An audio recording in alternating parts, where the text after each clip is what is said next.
Akkam jirtu maatiiwwan Eella Akaadaamii viidiyoo keenya har'aan immoo kan ilaallu barumsoota jechoota afaan Oromoo kan ta'anii jechoota dhedheeraa sagalee irra buutaa of keessaa qabanii akkamitti dubbifamuu danda'u akkamitti barreessuu dandeenya kan jedhu tokko tokko ni ilaalla jechuudha. Kanaaf viidiyoo kana madhuma ilaaltaninnaan afaan Oromoo keessatti yeroo dubbisnu jechoota dhedheeraa ta'anii akkamitti dubbisuu dandeenya akkasumas immoo of keessatti sagalee irra buutaa akkamitti adda baasnee dubbisuu dandeenya akkasumas barreessuu dandeenya kan jedhanii ni ilaaltu jechuudha. Kanaaf viidiyoo kana madhumatti ilaala. Viidiyoo kanas like gochuun jalqabaa isiniin jedha. Namoonni chaanalii kanaaf haaraa taatanii chaanalii kana subscribe gochuudhaan barumsoota adda addaa ni argattu akkasumas nu jajjabeessaa isiniin jedha. Namoonni immoo karaa keessoon afaan Amaaraffaa, afaan Oromoo, Ingiliffaa akkasumas herreega dabalatee barumsoota biroollee barachuu barbaadanii karaa bilbilli viidiyoo kana irratti argamu karaa Imo, WhatsApp akkasumas Telegramii nu argachuu dandeessu. Sa'aatii isin mijatuun sa'aatii isin qabdaniin bakkuma jirtanii teessanii yeroo gabaabaa keessatti dubbisuu barreessuu akka dandeessanii isinii barsiisna jechuudha karaa keessoon. Amma kallattiidhaan gara barumsa keenyaatti ni deemna jechuudha.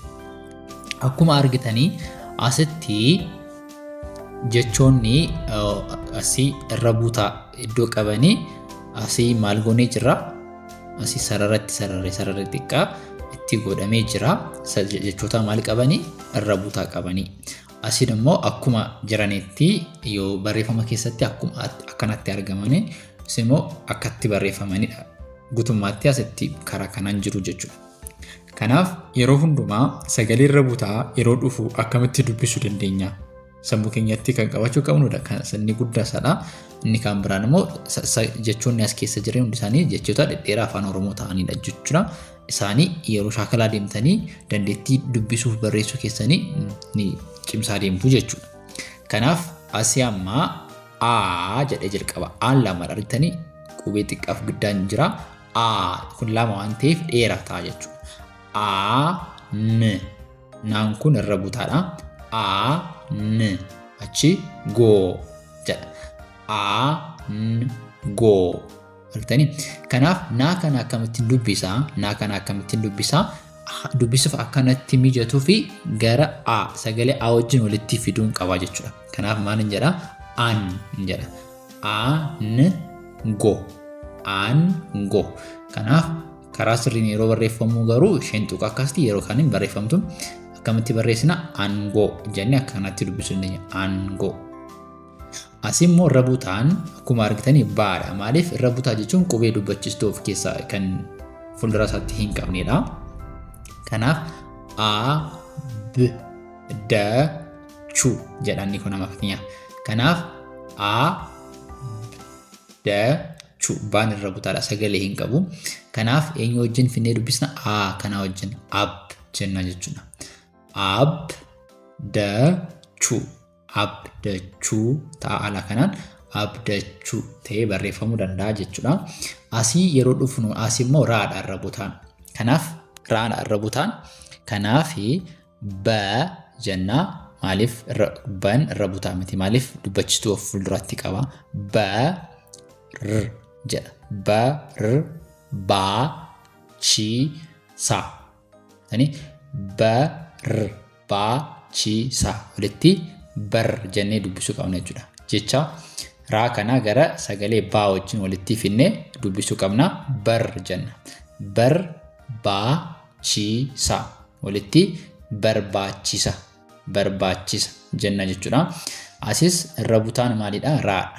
Kanaaf bar jenna. Bar noo ta bar noo ta. Kanaaf walitti barnoota jenna jechuudha. Asiin irra buutaa laadha. Caaltu. Kanaaf sagalee kana maal gochuu qabna? Caal jennee jalqabuu qabna. Caal achi tu walitti caaltu caaltuu jechuu qabna jechuudha. Okay, taane asirra buutaa raa qabna.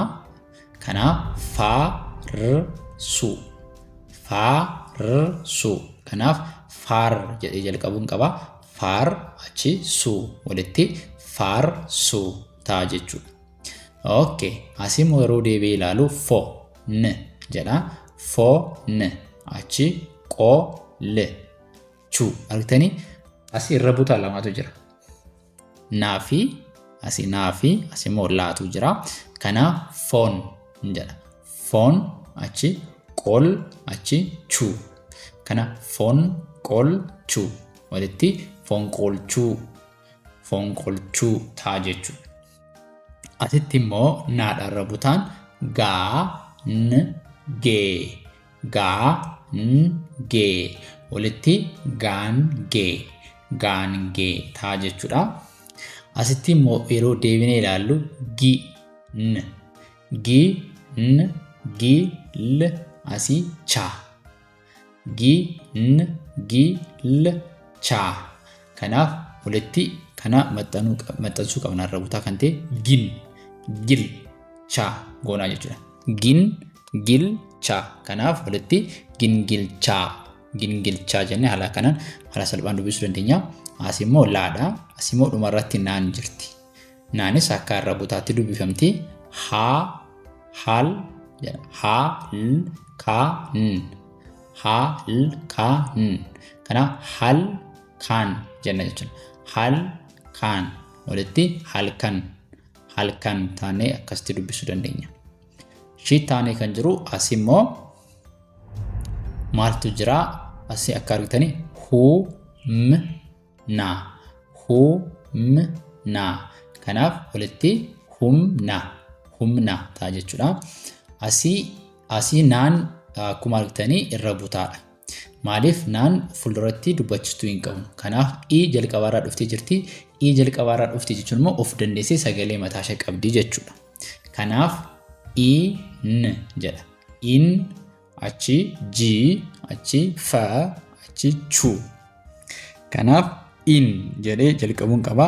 In fa chu walitti injifachuu ta'a jechuudha.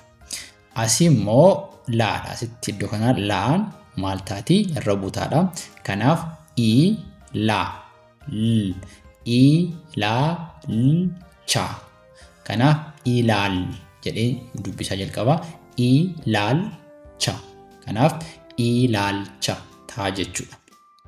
Asii raan lamaan isaanii maalidha? Irra butaadha. Jarsu. Jarjarsu walitti jarjarsu ta'a jechuudha. Asii jilfachu. Laan asirra butaadha. Jil jedha jechuudha. Jil achi fachu. Jilfachuu jennee haala kanaan dubbisuu dandeenya jechuudha. Okay. Jilfachuu. Ittaaneem kan jiru maalidha? Kibxata. Kanaaf baan asirra butaadha. Kibxata walitti kibxataa ta'a jechuudha. Kibxataa. Asii walitti kibxataa ta'a. Asii immoo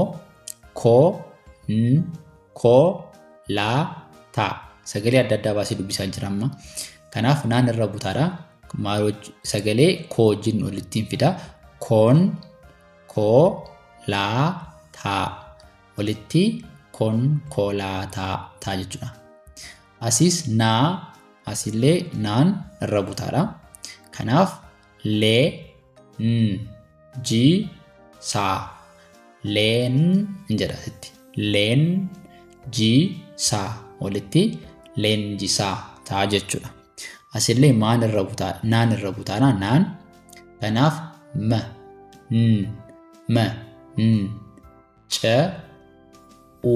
asimmoo maaltu jira? Hudhaan jirti. Achi hudhaa booddee qofaatti jedha. Kanaaf man jedhee jalqaba. Manca'u walitti manca'u ta'a jechuudha. Asiin faan irra butaadha. Oon jalqabaarraa dhuftee jirti. Akkuma jalqabaarraa jirtu maal jennee dubbisna? Oo jennee dubbisna. Kanaaf achi tuul jedha. Tuul. Faanis irra butaadha. Laanis irra butaadha. Faanis jalqabaa maaliin qabu fuulduratti? qubee dubbachituu hin qabu, laanis qubee dubbachituu hin qabu. Kanaaf lamaan isaaniiyyuu irra butaa ta'u jechuudha. Of tultu, of tultu, of tultu, of tultu jennee haala kanaan dubbisuu dandeenya jechuudha. Okay, asitti immoo yeroo deebinu asillee faani maalidha? Irra butaadha. Of jedha, of kalu, of kalu walitti of kalu jedha jechuudha. Asin irra butaan baadha. Baan qubee dubbachituu hin qabu, kanaaf sagalee baafatee dubbifamuu hin danda'u. Kanaaf qabsoo, qabsoo walitti qabsoo ta'a jechuudha. Asi immoo laan irra butaadha.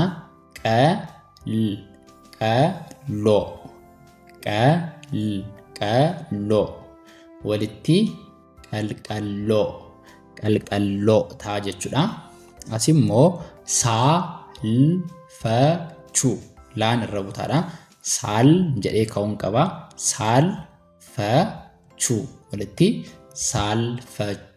saalfachuu ta'a jechuudha. Ittaanee as immoo siin achi qee, siinqee walitti siinqee ta'a jechuudha. Haala kanaan maal gochuu hin danda'a? Dubbisuu hin danda'a jechuudha. Kanaaf yoomiyyuu taanaan qubeen irra butaa yeroo dhufu maal gochuu qabdu? Sagalee sana sagalee isa dursee jiru wajjin walitti fiduu jechuudha. Of, qab, qal, saal, siin jecha akka kanatti walitti fidannaan dubbisuun salphaadha jechuudha. Salphaatti qabachuu dandeessu, isinii dubbisuus barreeffama keessattis haala kanaan hubachuu dandeessu jechuudha. Kanaaf barumsi keenya irraa kana fakkaata. Namoonni karaa keessoon sirriitti yeroo gabaabaa keessatti dubbisuu barbaadanii afaan Oromoo, Amaariffaa, Ingiliffaa herreegaa dabalatee bakkuma jirtanii sa'aatiin mijachuun barachuu dandeessa. Bilbilli viidiyoo kanarra jiruun karaa Imo, WhatsApp akkasumas Telegram nu argachuu dandeessu. Nu dubbisa sirriitti barachuu dandeessu. Barumsa biraan amma walitti deebinu nagaan tura.